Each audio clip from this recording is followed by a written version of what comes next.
not be aware of it, but on November 15th, 2022, a significant event happened.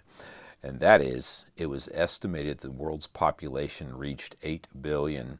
Yes, that's 8 billion with a B. That's a lot of people.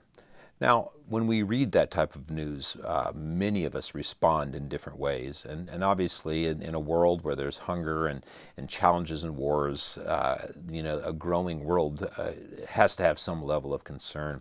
But what is your concern? How do you feel about this world that's growing? How do you feel about that massive population growth that's going to continue to occur over the coming years? In Matthew chapter 9, we see Jesus with his disciples, and he is walking about like he often did. And he saw people, he saw crowds of people. Let me read from Matthew chapter 9, verses 36 through 38. This is God's word. And when Jesus saw the crowds, he had compassion for them because they were harassed and helpless like sheep without a shepherd. Then he said to his disciples, "The harvest is plentiful, but the laborers are few. Therefore pray earnestly to the Lord of the harvest to send out laborers into his harvest." There's a number of items that we can learn from this, and first is Jesus' response to these people. His first response was seeing and having compassion on them because they're harassed and helpless. Many in our world, and many of those who are in rapidly growing areas of the world, are harassed and helpless in so many ways.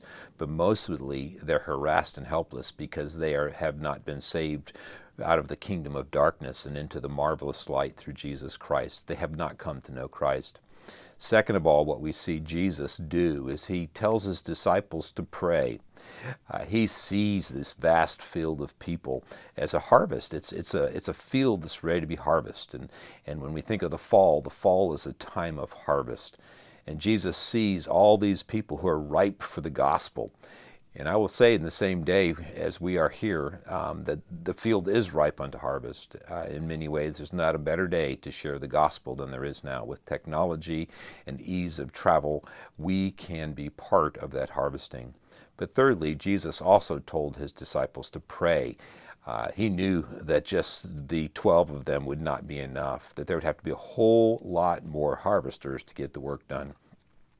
And so I want to encourage you to pray. Pray that God would raise up harvesters for the fields that are so ripe, for this vast number of people as our world grows. Pray that the God of all grace would raise up those harvesters, those who would share the good news of Jesus Christ with those around them. And who knows, maybe you will start being one of those harvesters. I'm Bob Warner, and I'd like you to think about that.